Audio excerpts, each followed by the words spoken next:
भोपाल सेवानिवृत्त अर्ध शासकीय अधिकारी कर्मचारी फेडरेशन के प्रांताध्यक्ष अनिल बाजपेयी और महासचिव अरुण वर्मा, सेवानिवृत्त कर्मचारी आर के वर्मा, एसएस तिवारी ने बताया कि बीज निगम की सेवानिवृत्त अधिकारी कर्मचारियों, सेवानिवृत्त कर्मचारियों को ग्रेजुएटी और अवकाश नकदीकरण और समयमान, वेतनमान और अन्य क्लेम का भुगतान नहीं करने का कड़ा विरोध और असंतोष है, जिसकी वजह से 21 अप्रैल 2025 से बीज निगम मुख्यालय के सामने धरना दिया जाएगा। महासचिव अरुण वर्मा राजकुमार गोस्वामी ने यह भी बताया कि सेवानिवृत्त कर्मचारियों को समय पर ग्रेजुएटी का भुगतान नहीं करने की वजह से बिना इलाज के कई कर्मचारियों की मृत्यु हो गई। सेवानिवृत्त अधिकारियों कर्मचारियों में भारी असंतोष व्याप्त है। सर्वसम्मति से यह निर्णय लिया गया कि प्रबंधन सेवानिवृत्त कर्मचारियों को ग्रेजुएटी और अवकाश नकदीकरण और अन्य क्लेम का तत्काल भुगतान करे, अन्यथा 21 अप्रैल से बीज निगम मुख्यालय के सामने धरना प्रदर्शन किया जाएगा। धरना को सफल बनाने के लिए करने वालों में आर के वर्मा, एसएस तिवारी, दिनेश ताहू, आरएन मिश्रा, विजय राजपूत, प्रदीप मालवीय, सीएम पटेल, अशोक नेमा, ओम प्रकाश जैन, जीके अग्रवाल शामिल हैं। इंदौर से आए अरुण गोस्वामी ने बताया कि बीज निगम द्वारा कई ऐसे कार्य किए गए हैं जिसके पूरे प्रूफ मेरे पास है और यहाँ पर जमकर फर्जीवाड़ा हुआ है। इसकी शिकायत मुख्यमंत्री से लेकर कई अधिकारी से की है, लेकिन कोई कार्यवाही नहीं हुई है। हेडलाइंस 24 का मैं तहे दिल से शुक्रगुजार करता हूँ कि आज वो इस भरी दोपहरिया में हमारे सेवानिवृत्त कर्मचारियों के बीच में आए हैं और शासन के सम्मुख क्या इनकी परेशानियां हैं वो ले जाने के लिए आए हैं। सबसे पहले साथियों, मैं आपको एक बात क्लियर करता हूँ कि सबसे पहले इन्होंने बीज निगम के अधिकारियों ने कहा कि हमारे पास फंड नहीं है। ठीक है, फंड आ गया, तो फंड आने के बाद बैंक ने क्या किया, जो इन्होंने ओडी लिमिट यूज़ कर रखी थी उसको डेबिट कर लिया और अभी भी इनके पास फंड है। और टोटल मिलाकर यदि आज जितने भी मध्य प्रदेश में रिटायर्ड हुए कर्मचारी, इन सब का अगर आंकड़ा देखा जाए तो 4-4.5 करोड़ रुपए से ज़्यादा का नहीं है और उसमें ये सब क्लेम्स आ गए।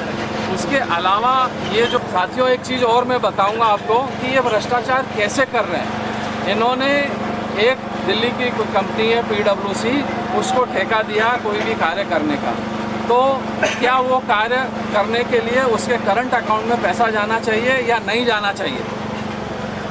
इन्होंने 25-25 लाख के 2 पेमेंट किसी के सेविंग अकाउंट में भेजे हैं, उसका नंबर भी इसमें है। तो क्या ये हेराफेरी नहीं है?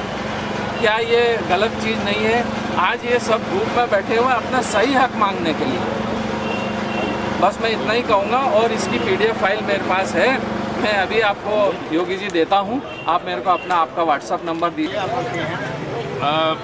यहाँ आज धरना का उद्देश्य ग्रेजुएटी भुगतान और अवकाश नकदीकरण और अन्य क्लेम है। हम ये देख रहे हैं कि ये मैनेजमेंट 2019 से कर्मचारियों को जो रिटायर हो रहे हैं उनको कोई भुगतान नहीं कर रहा है, जिसके विरोध में हम लोग आज यहाँ एकत्रित हुए हैं। ये धरना प्रदर्शन आज से अनिश्चितकालीन के लिए शुरू किया गया है।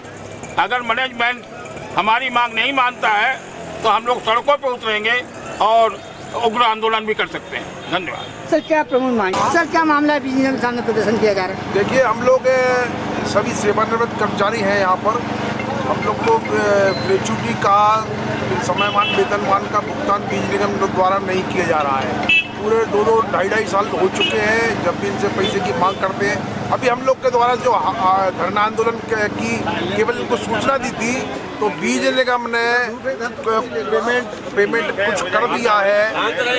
किसी का 70% पेमेंट किया है, मतलब 22 तक तो पूरा पेमेंट कर दिया। उसमें भी बहुत से लोग के ऑर्डर हुए, उनको भी पेमेंट नहीं किया है।